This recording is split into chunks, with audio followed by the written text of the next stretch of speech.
My name is Emily Kerrigan, 35, and I live in my childhood home still because my parents insisted I stay after my divorce, saying I needed family. But last Sunday, at a family dinner that turned into a courtroom of judgment, I realized something brutal. Stick around, because when I refused to hand over my car keys to my younger sister, it didn't just start a fight, it exposed a decade of bias and humiliation. Sunday dinners at my parents' house used to mean comfort. Roasts, warm laughter, too many sides. But now they feel like performance reviews where I'm always the disappointment. This time, it started over a set of car keys. We were in the kitchen, sunset light warming the windows, the scent of baked ham lingering, when my sister Laura tilted her head toward me like she was asking for the salt. "Can I take your car tonight? Connor wants to see that new Marvel movie and Jason's out of town with ours." She always asked like that. Not really a request. Just a soft command with a smile. "No," I said gently, keeping my eyes on the mashed potatoes I was serving. "I've got errands early in the morning, I need it." That one word, no, lit a fuse. From across the table, my mother froze mid-bite, then calmly set her fork down. "Emily," she said in that tone, low, sweet, and sharp. "You don't need that car, you barely leave the house." My father didn't even look up from his plate. And Laura, she let out a giggle, twirling her wine glass. "No grandchildren, no car, huh?" The words slammed against my chest before I could brace myself. The table went silent, like oxygen had been sucked from the room. My jaw tightened, but I didn't blink. I smiled instead, small, controlled. "No grandchildren, no boundaries, is that it?" I replied softly. My mother's eyes narrowed. "You know what I mean." Oh, I did. What she meant was that Laura had given them what I hadn't, a husband who stuck around, a baby. Two, actually. Which in their minds meant she'd earned her perks, like being handed my car with zero hesitation. Laura looked radiant, of course. She always does. Luminous skin, perfect lashes, and the confidence of someone who's never had to ask twice. Her husband Jason had bought her a Lexus last year, but of course, they'd leased it under his name. My used sedan, that was technically mine, bought with my own money, saved slowly over years after my separation. And yet, here I was. Being told I didn't deserve it. I looked at my father. He was cutting his meat meticulously, avoiding the war unfolding in front of him. "I said no," I repeated calmly. "That should be enough." The tension was unbearable. I could feel the heat rise to my cheeks, the sting of embarrassment twisting low in my belly. But I didn't budge. They didn't know it, but something inside me had shifted. I wasn't going to play the obedient daughter anymore. Not for a car, not for acceptance, not for anything. That night, the house was too quiet. I shut my bedroom door softly behind me and leaned against it, the weight of dinner pressing into my chest like a stone. It wasn't the first time they'd made me feel small, but this time felt different. This time, I hadn't shrunk. I sat on the edge of my bed, the familiar creak of the mattress beneath me. My room still looked like it belonged to someone who had planned to stay only temporarily. I moved back in after the divorce, just until I got back on my feet. That's what I told everyone. But weeks turned into months, months into years, and somewhere along the way, the space that was supposed to be a stopover turned into a waiting room for a life that refused to call my name. My fingers traced the edge of my childhood desk. Same scratches from high school, the same sticker peeling in the corner. I glanced at the bookshelf, lined with old paperbacks, forgotten journals, and a dusty wedding photo I still hadn't thrown away. I should have left a long time ago. But every time I packed a box, something would happen. Dad's blood pressure would spike. Mom would guilt me with her, "We're not getting any younger" speeches. And then Laura would swing by with a casserole and a crisis, and suddenly I was helping again, driving someone's kid to practice, picking up medicine, holding it all together quietly, invisibly. That car, the one they all said I didn't deserve, was the only thing that was truly mine. I could still hear Laura's voice in my head. "No grandchildren, no car." Like my value was tied to my fertility, my worth measured by a family tree I hadn't added to. I curled my knees up, pulled a blanket around me, and let the memories come. When I was 11, Laura cried over a scraped knee, and I got scolded for not watching her closely enough. When she failed her first semester in college, my parents said she was finding herself. When I got a 4, they told me not to gloat. When she got married, they gave her a down payment for her first home. When I filed for divorce after 3 years of silence and subtle cruelty, they looked at me like I'd failed them. But the truth is, I never asked for more. I just asked for equal. The light from my lamp made long shadows on the carpet. Everything felt dim, even my thoughts. But in that stillness, I realized this wasn't about a car. It never was. It was about being told over and over again that I was less. Less woman because I didn't have a husband. Less daughter because I didn't give them a grandchild. Less family because I said no. And maybe the part that hurt the most was that I had let them. For years. I stood up, my body sore from tension, crossed the room and opened the window slightly. Cool air drifted in, brushing against my skin like a whispered dare. What if I didn't play my role anymore? What if this dinner, this humiliation, was actually the beginning? I glanced toward my dresser. There was a framed photo of Laura's kids. My mother had insisted I keep it there. It was time to put it in a drawer. I turned off the light and slipped under the covers, staring at the ceiling. A million thoughts buzzed, but one settled loudest. This battle isn't about a car. It's about me. About dignity. And I'm done handing mine over for free. The next morning, something felt off. I woke up to silence, not the peaceful kind, but the eerie kind. The kind that holds its breath before the storm. I tossed the blanket off, rubbed the sleep from my eyes, and noticed sunlight spilling onto the floor in strange angles. It was later than I usually woke up. My alarm hadn't gone off. No familiar sound of my dad's radio in the kitchen. No clatter of dishes or Laura's kids yelling over breakfast, though they weren't even supposed to be here today. I stepped into the hallway, the cold wood biting at my feet. The house looked empty. The kind of empty that doesn't mean absence, but strategy. I headed toward the front window out of instinct. The driveway came into view. My gaze fell where it always did, to the patch of gravel where my car usually sat. But it wasn't there. For a moment, I thought maybe I was mistaken. Maybe Dad had pulled it into the garage. Maybe I'd parked on the street last night without remembering. But the driveway was bare, and the garage door was wide open. Empty. My heart slammed once in my chest, then again. I grabbed my robe tighter and rushed outside barefoot, nearly slipping on the dewy steps. That's when I saw the tail lights disappearing down the road, the unmistakable silhouette of a tow truck hauling my car. Gone. Stolen, no, taken. I turned slowly. My mother stood in the doorway, arms crossed over her floral robe, her expression intentionally blank. That practiced kind of denial. She sipped her coffee, feigning surprise. "Oh, was that your car?" A chill ran through me deeper than the morning air. My lips parted, but no sound came out. She turned away without another word. My pulse thundered.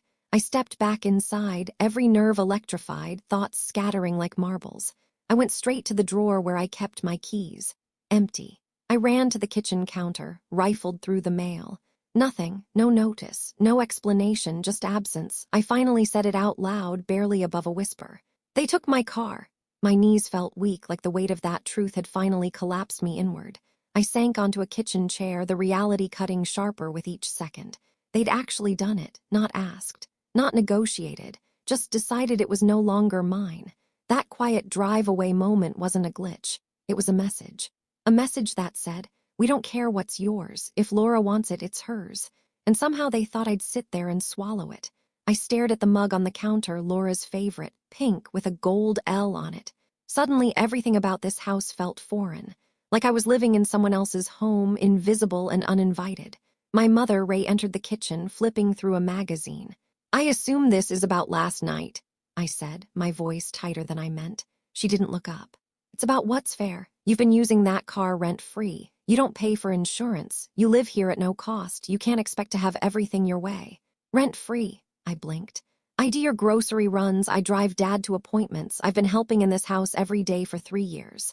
She looked up then, calm, cold. "And Laura has 2 children, real responsibilities." That word again. Real. Like my life didn't count because it wasn't tethered to diapers and daycare. My voice dropped. "You registered the title, didn't you?" Her silence was confirmation enough. "I want my car back." She shrugged as if the conversation bored her. "You should be grateful we gave you a place to stay. Most people wouldn't." Gratitude. That was their favorite weapon. The word they used to keep me in place. As if I hadn't sacrificed everything after the divorce, my pride, my plans, my space, just to be near them. Just to feel like I had some version of a home left. But this wasn't home anymore. This was something else entirely. I stood. "This isn't over." She didn't stop me, didn't say anything. Just flipped a page in her magazine like I was background noise. I walked back to my room, my heart pounding, jaw clenched. I sat on the edge of the bed and stared at my reflection in the mirror. I didn't see failure. I saw someone wronged. And this time, I wasn't going to let it slide. I stared at my laptop screen, still in my robe, fingers trembling slightly as I typed. "Hey, it's Emily. Are you around today? I need to talk to someone who knows legal stuff." I hesitated before hitting send. The message was for Rachel Burke, an old college friend who just started working at a small law firm downtown. We hadn't spoken in a while, but I remembered her telling me, years ago, "If you ever need help, real help, don't hesitate." I didn't expect a quick reply. But within minutes, the chat bubble appeared. "Rachel, Emily, wow, hey, what's going on?" I didn't want to get into details over text. I just asked if we could meet. She agreed. "Give me an hour, coffee shop near the courthouse." I nodded, already pulling on clothes with shaking hands. I dressed faster than I had in months, adrenaline pushing me forward. The walk to the bus stop felt long and humiliating, no car, no dignity, but I forced my shoulders back. I wouldn't let them break me, not in public. Rachel was already waiting when I arrived, her curly hair tied up, reading something on her tablet. She looked up, concern flickering across her face. "Emily, you okay?" I sank into the chair opposite her and tried to keep my voice from shaking. "They towed my car," she blinked. "Who did?" "My family." And so I told her. Everything, the dinner, the insult, the silence, the vanishing car, my mother's flat-eyed denial. The title that had somehow changed hands without my knowledge. Rachel listened without interrupting, her lawyer instincts kicking in, face neutral, eyes sharp. When I finished, she leaned forward. "They registered your car title without your consent." I nodded. "My mom said since the house is in their name and the address is shared, they had a legal argument for reallocation." I don't even know what that means. Rachel was already pulling out her laptop. "That's not a thing. Not unless your name was never actually on the title, or unless there was fraud involved. Did you buy the car?" "Entirely on my own. Used 2 years ago, paid off." "Do you have the purchase paperwork, any proof it's yours?" I nodded. "Stored in my room, I never got rid of it." Rachel's face hardened slightly. "Okay, that's good, really good. Because what they did might not just be unethical, it could be illegal. If they forged a signature or filed paperwork claiming joint ownership without your consent." Her voice trailed off as she typed furiously. I felt tears sting my eyes, not from sadness, but from relief. The kind of relief that comes when someone finally says, "You're not crazy." Rachel looked up. "Emily, this is going to take some legwork, but I can help. I can pull public records on the title transfer and file a legal challenge to reverse it. We may even have grounds to report it if fraud was involved." I exhaled, sharp, shaky. "I don't know how to thank you." She smiled gently. "You don't have to. What they're doing, it's power play. And it's about more than a car. This is about control." She got it without needing to be told. That afternoon, we started the process. Emails, copies, sworn affidavits. She warned me it might take weeks, but every step made me feel less like a victim and more like a woman reclaiming her life. By sunset, I felt a new kind of exhaustion, not the helpless kind, but the "I finally did something" kind. Back at home, I opened the door slowly. The air felt thicker. Laura was in the kitchen this time, wearing one of my old jackets, chatting with my dad. They both went quiet as I stepped in. Neither asked where I'd been. I said nothing. Just walked past them, feeling their eyes on my back. In my room, I grabbed the folder with the car paperwork and clutched it to my chest like a shield. Then I sat down, took a deep breath, and whispered into the quiet, "You're not taking anything else from me." Because this battle wasn't just legal anymore. It's personal. The days that followed blurred together in shades of gray. I stopped going downstairs for meals. Every fork clink or laugh from the kitchen sent a pulse of nausea through me. My mother floated past my closed door as if I were invisible. Laura didn't even knock anymore, just walked by, humming as if the matter had been resolved, as if I didn't matter at all. The silence between us was loud. My world shrank to the size of my bedroom. I pulled the curtains closed, turned my phone on silent. I didn't return Rachel's messages, even though I knew she was working on the legal documents. I couldn't bring myself to talk to anyone. Not yet. It felt like my body had gone numb to protect me. I would wake up, stare at the ceiling, and then nothing. I'd blink, and suddenly it would be night again. Sleep didn't come. Food tasted like paper. But worst of all was what my mind kept replaying, not the fight, not the car, the birthdays, the missed ones, the forgotten ones. Every year it was the same.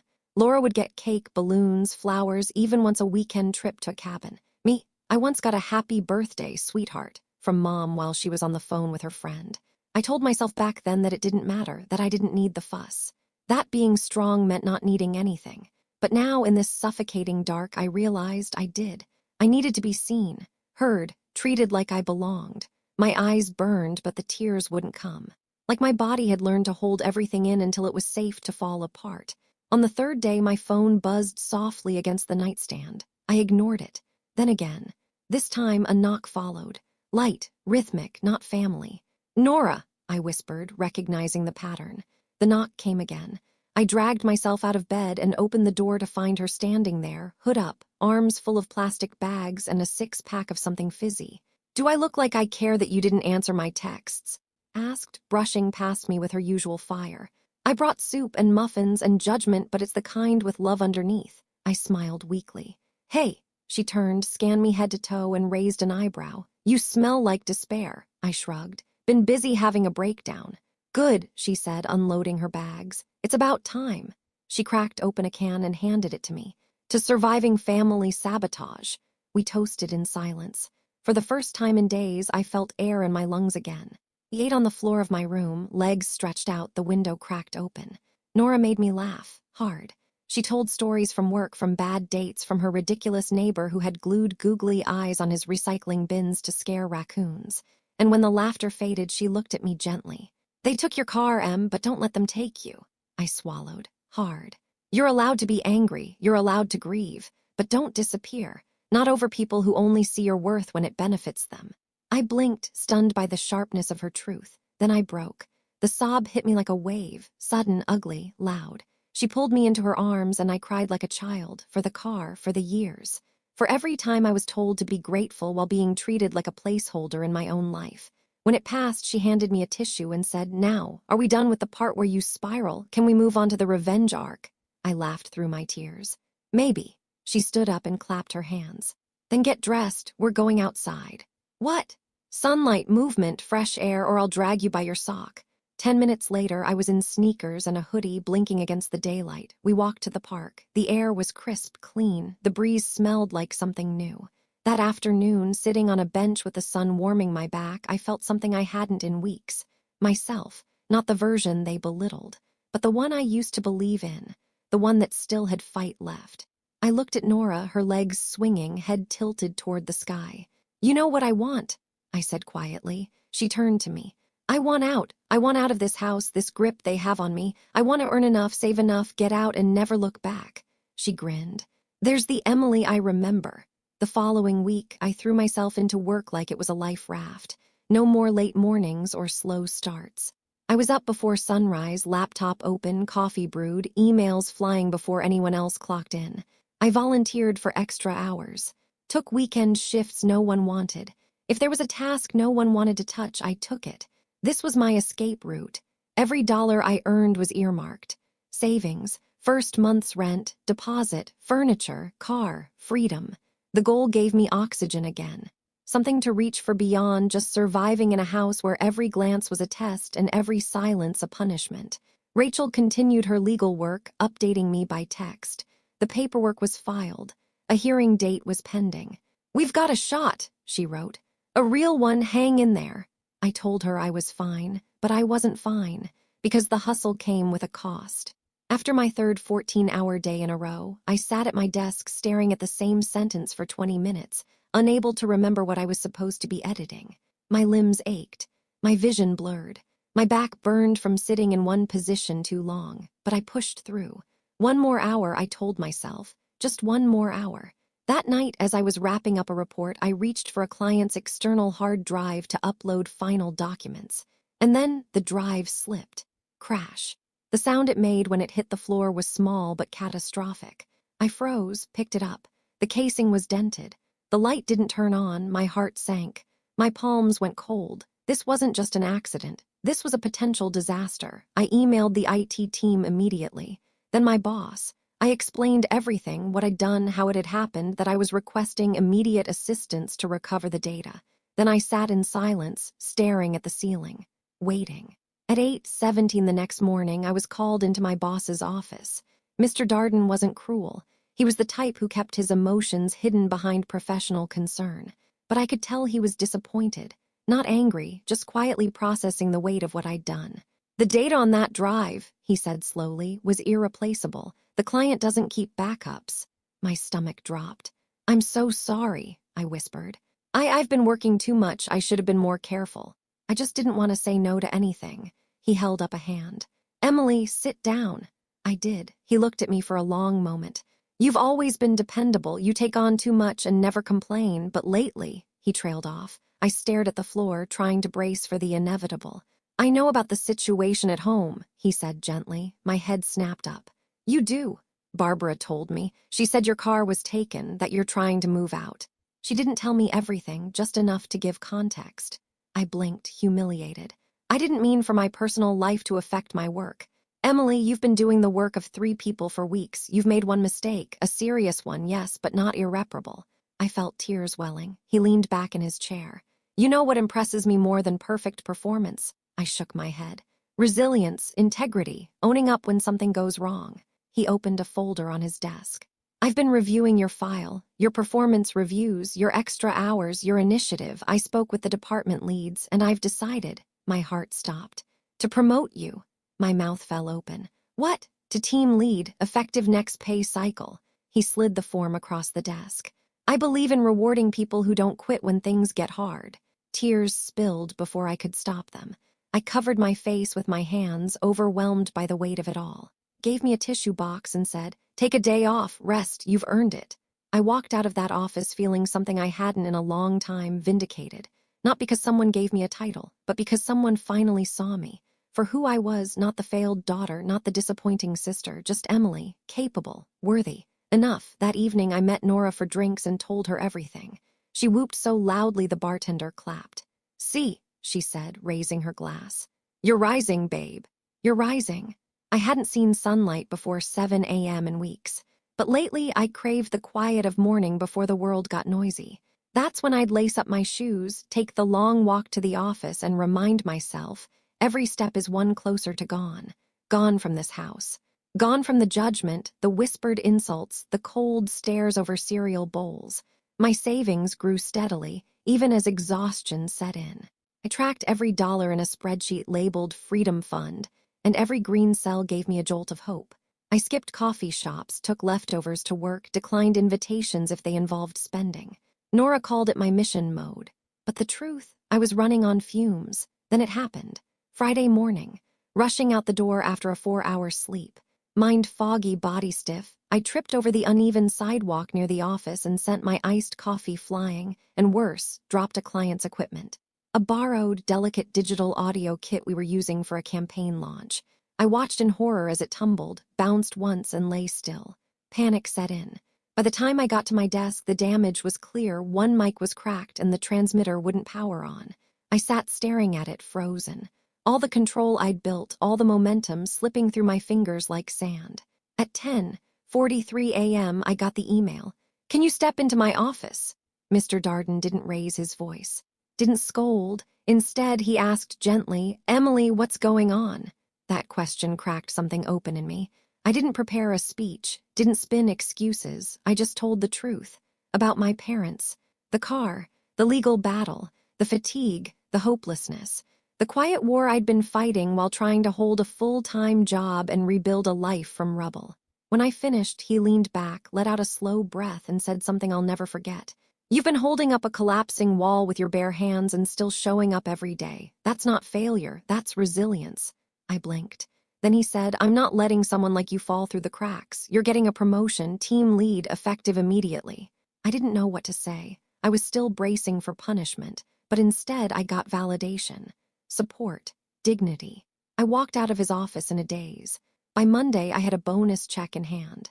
2 weeks later, I had an apartment. Nothing grand, just a modest place on the edge of downtown. A 1-bedroom with squeaky floors and a kitchen stuck in the 90s. But it was mine. My lease, my name, my key.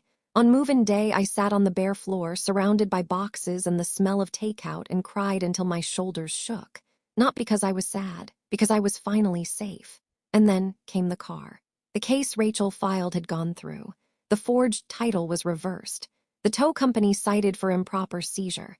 My mother hadn't responded to the court summons, which the judge called a telling silence. With the judgment in hand, I bought a new car that very weekend. Brand new, silver blue, sleek, with heated seats and a backup camera and a smell so clean it made me feel like a new person every time I got in. I drove past my parents' house once, just once, not to gloat, just to remind myself I was never going back. I passed the driveway where my old car had disappeared, and I smiled, because now I had something better, independence. The new apartment came with strange gifts. Quiet for one, not the stiff, choking kind I'd known in my parents' house, but a soft kind, like a silence that gave you room to think. No one knocking at my door without asking. No sudden demands or judgment disguised as concern. I started sleeping again. Real sleep. The kind that didn't break at 3 a.m. with racing thoughts or the phantom sound of my name being called in that clipped maternal tone. I'd wake up and actually feel rested. Nora dropped by with bagels one morning and found me still in pajamas, sipping coffee by the window with my feet tucked under me like a cat. "You look like someone in a commercial for peace," she teased. "I think I might be," I smiled. It's weird. I didn't know my brain could feel quiet. I threw myself into work with new energy, but now with balance. I left on time. I said no when I needed to. I stopped feeling like I had to prove myself every hour. And maybe because I stopped chasing validation, people noticed me more. At a client mixer, one of our leads said, "Emily, you've really stepped into your own this quarter." I blinked, unsure how to respond, stepped into my own. Was that what this was? It felt like it. I bought plants, started cooking again, rediscovered my love for thrift store art, cheap, charming paintings of flowers or boats or lighthouses with peeling gold frames. My walls began to fill with these odd, mismatched treasures. I loved every single one. I even started saying yes to small pleasures, a Friday movie, a walk through the farmer's market, a slice of cake on a weekday. And then one Sunday evening while driving home from Nora's, it happened. I saw a for sale sign on the side of a car dealership. Not flashy, just new. A car. My car. I pulled in on a whim. An hour later, I drove off the lot in a brand new vehicle. Fully mine, no co-signer, no hand-me-down, no backdoor betrayal, just freedom on 4 wheels. When I pulled into my building's lot, Nora was already waiting. She'd known something was up from my texts. She gasped. "Is that?" I nodded, beaming. "Oh my God, it's gorgeous." She ran her fingers along the door, practically squealing. "It's real leather," I said, pretending to be smug. She looked at me, suddenly serious. "Emily, you did this." "I did. No one else, not your parents, not their money, not a man, you." Her words hit something tender in me, something I hadn't known needed affirming. I threw my arms around her. "Thank you for not letting me disappear." She hugged me back hard. "You were never meant to disappear. You were just waiting for the right time to rise." We went out that night to celebrate. Drinks, laughing until our faces hurt, dancing to terrible music in a bar full of people we didn't know and didn't care to. For the first time in years, I felt like I wasn't surviving, I was living. That following Monday, I called Rachel. I hadn't heard from her in a few weeks and owed her far more than a thank you. She answered breathless. "Emily, I've been meaning to reach out. Guess what?" "What?" "They defaulted. Your parents didn't show up to the hearing. The judge granted everything in your favor. You now have full legal ownership of the vehicle, backdated to before the title change." I was stunned. "You're serious?" "Serious enough to have it in writing. You're protected now. They can't touch it ever again." I felt a wave of emotions crash over me, gratitude, closure power. "Thank you, Rachel, I mean it." She paused. "I know it wasn't just about the car. It never was." Later that week, I framed the title of my new car and hung it near my apartment door, not because I cared about the document itself, but because it symbolized something greater. Proof that I wasn't powerless, that I could reclaim what was mine, that I could build from scratch a life not given to me by someone else's permission, but by my own hands, my own choices, my own worth. It happened on a Tuesday, ordinary in every way, sunny, cool, unremarkable. I just finished a grocery run and was humming to myself as I pulled into my usual parking spot. The rhythm of my new life had finally become comfortable. That's probably why I missed the signs. I noticed it the moment I stepped onto the pavement, a glint of something unnatural, a small trail of metal dust, a faint chemical smell that didn't belong. Then I looked at my car and froze, all 4 tires gone. My sleek, beautiful car, my declaration of independence, was sitting on blocks. I blinked, disbelieving. No note, no smashed windows, no broken glass, just 4 empty wheel wells and silence. My breath caught somewhere between disbelief and fury. Who would do this? I called the building security, and within minutes a manager arrived with the surveillance footage already queued up on his phone. "Thought you might want to see this," he said grimly. He tapped play. The black and white video showed my parking lot just after midnight. A van pulled in familiar. Too familiar. Two figures got out. At first, the shadows made it hard to identify them. But then the unmistakable profile of my father, and beside him my mother, working in tandem, removing the wheels from my car like it was a family chore. I sat down on the curb, stunned. The security manager hovered awkwardly, offering to file a report and promising to call the police himself. I barely heard him, my own parents, vandalizing my property. I nodded numbly. "Yeah, please call." The police arrived within an hour, took my statement, and promised a full investigation. With the footage, there was no question about what had happened. It was theft, property damage, intentional, and the culprits were unmistakable. Later that evening, I sat in my apartment, legs pulled to my chest, the incident replaying in my mind like a cruel joke. They'd stooped that low. The worst part, I wasn't even surprised. I'd hoped, naively, that maybe, after everything, they'd finally leave me alone. That the silence meant surrender. Instead, they'd retaliated in the only way they knew how. Control, sabotage, revenge disguised as justice. A knock at the door jolted me out of my thoughts. It was Nora. She took one look at me and said, "What happened?" I couldn't speak. I just handed her my phone and hit play on the footage. She watched in stunned silence, then whispered, "They did what?" "I guess they think if they can't take it legally," I said softly, "they'll take it with a jack and a wrench." Nora sat beside me. This is sick, Emily. It's obsession. You didn't just say no, you took away their power, and now they want to punish you for it.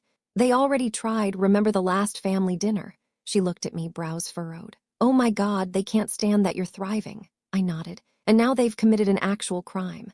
I picked up the police report, still fresh in my hands. "They're going to face charges." "How do you feel?" she asked gently. I thought about it for a long moment. "I feel calm." It surprised even me. I wasn't crying, I wasn't shaking, just steady. Because this was the line, the final one, not emotional manipulation, not whispered shame. This was theft, trespass, damage, and now there was no walking it back. The next morning, my phone rang, blocked number. I answered, already knowing it was my mother. "You need to drop the charges," she said without preamble. "No hello, no apology. You're blowing this out of proportion. You vandalized my car." "We reclaimed what was ours," she said, her voice tight with disdain. I laughed, a sound without joy. "You stole tires off a car you don't own. You were caught on camera. You've committed a crime." Her silence was long. "We're still your parents." I nodded. "Yes, you are, but that doesn't excuse anything." She tried again, voice softening the old act. "Sweetheart, you don't want this to go public. It'll ruin everything." I paused. "You should have thought of that before breaking the law." And I hung up. For the first time in my life, I wasn't afraid of her.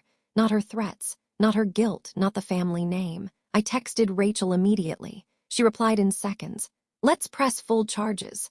The court date came faster than expected. I stood outside the courthouse in a tailored blazer and the same heels I wore during my promotion meeting, symbols of the life I'd rebuilt. Nora squeezed my hand as Rachel approached with her usual crisp folder and steely calm. "You ready?" Rachel asked. I nodded. "More than I've ever been." Inside, my parents sat together on the defendant bench, strangely composed. My father's tie was crooked. My mother wore her pearls. Her expression was unreadable, a practiced mask. They didn't look at me. The hearing was procedural but impactful. The judge read the charges clearly: felony theft, vandalism, and unlawful trespassing. The video was presented without commentary. My mother flinched when it played. The room was silent as the footage showed her crouching beside my car, tool in hand, while my father stood guard. I didn't feel satisfaction. I felt certainty. This wasn't vengeance, it was validation. When the judge asked if I had anything to say before sentencing, I stood. "I want the court to know," I began, voice even, "that this wasn't about tires or a car. This was about control, about a lifetime of subtle humiliation turned into something undeniably criminal." I swallowed. "I don't want revenge. I want distance. I want peace. I want my family to finally understand that I'm not theirs to manipulate anymore." The judge nodded solemnly. After a few procedural exchanges, she ruled. A suspended sentence with mandated restitution, plus a permanent restraining order within a 50-foot radius of my home and workplace. When the gavel fell, I didn't flinch. My mother looked stunned. My father shifted in his seat like a man realizing the rules had changed and he hadn't kept up. As we left the courtroom, Nora wrapped an arm around me. "That was the most graceful takedown I've ever seen," Rachel chuckled. "Seriously, that judge might quote you." But I barely heard them. I was floating in the strange clarity that follows a storm, the aftermath where you realize the wreckage didn't destroy you. It revealed you. I had boundaries now. Legal, emotional, spiritual. I was free. That weekend, something wild occurred to me. I hadn't had a panic dream in 2 weeks. No visions of being chased through childhood halls. No phantom voices demanding I explain myself, just sleep, real sleep. And on Sunday evening, something even stranger happened. Laura called. The screen lit up with her name, and I stared at it for a long time before answering. "Emily," her voice was hesitant. "I'm here. I just heard about the hearing." I said nothing. I didn't know it had gone that far. "I mean, I didn't think they'd." She stopped herself. "I'm sorry." That startled me more than the vandalism. "I know I've taken a lot for granted," she continued. "And maybe I didn't stand up when I should have. I just didn't want to rock the boat." "You didn't want to risk your place at the table," I said quietly. There was a pause. "Yeah, exactly." I didn't forgive her, not then, not fully, but I appreciated her honesty. "Thanks for calling," I said. After we hung up, I sat by the window with a cup of tea and watched the city lights twinkle on. My car, intact, whole, sat below like a sentinel. My life, once cracked and collapsing, had become something solid. Nora and I had made plans for a road trip in the spring, just the two of us. Music, open roads, the kind of laughter that loosens old knots in the heart. Rachel sent me a postcard from her vacation with one line scribbled. "Next time they say you can't, send them a court date." And me? I woke up each morning with a new habit. I'd look in the mirror, meet my own gaze, and say softly, "You are not a disappointment, you are not less, you are free." I never thought a driveway could hold so much power. But as I pulled in, this time in my new car, with the sun catching its perfect silver-blue curve, I felt it, that electric tension. The same cracked concrete where everything had fallen apart now bore witness to how far I'd come. It had been 6 months since the hearing, since the restraining order, since the last time I'd seen my parents in person. And yet here I was back by invitation for another family dinner. Laura's husband, Grant, had called me personally, said they were trying to be different, said Laura wanted to talk, just the four of us. No surprises, no traps. I didn't come for reconciliation. I came for clarity, to mark the final chapter of a story that had taken too long to end. When I stepped out of the car, Grant appeared in the doorway. His face registered something between awe and sheepish discomfort. "Wow," he said, gesturing to the vehicle. "Nice ride." "Thanks," I said simply. Inside, the house smelled of roast chicken and something sweet in the oven. Laura stood in the dining room, arms folded, trying too hard not to look impressed. She didn't comment on the car. Instead, she gestured for me to sit. "I made apple pie," she offered. I nodded. "I'm not here for dessert." We sat. The table was quieter than I remembered it. Fewer interruptions, no digs, no condescending smiles. Laura cleared her throat. I want to say something." I waited. "I know I laughed that night at dinner when Mom made that joke about the car and the grandchildren. It wasn't funny and I shouldn't have played along." Her voice cracked slightly. "I was wrong." I studied her for a moment. There was shame in her eyes, but also something harder to place. Maybe regret, maybe a touch of envy. Grant added, "We've both been talking about how this family's operated, how much damage it's done." I nodded slowly. "Damage doesn't undo itself just because someone names it." "I know," Laura said, "but I also know you're the only one who ever stood up to them. I just benefited." It was the first time she'd admitted it, the first time anyone in this house had. "I'm not here to be applauded," I said, "or forgiven." Laura looked down. "I understand." Then, soft and honest, "You deserved better." I took a breath. "I do now." We ate mostly in silence after that, but it wasn't heavy, just still. When I stood to leave, Grant opened the door for me. Laura followed. At the threshold, she said, "I hope someday we can be more like sisters, real ones." I didn't promise anything, but I didn't slam the door either. Back in the car, I sat for a moment and looked at the house. It didn't scare me anymore. It didn't hold me. It didn't decide my worth. As I pulled away, something caught my eye in the rearview mirror, 2 shadows in the upstairs window. My parents, watching, still there, still on the sidelines of a life they no longer controlled. I turned onto the road with a smile. Let them watch. Let them see what I'd built when their foundation crumbled. Back at my apartment, Nora was waiting with a bottle of wine and 2 glasses. We toasted on the balcony as the sun dipped below the skyline. "To freedom," she said. "To boundaries," I added. "To finally choosing yourself." We clinked glasses, and I laughed. Loud, free, the kind of laugh that doesn't ask permission. Because this was my story now.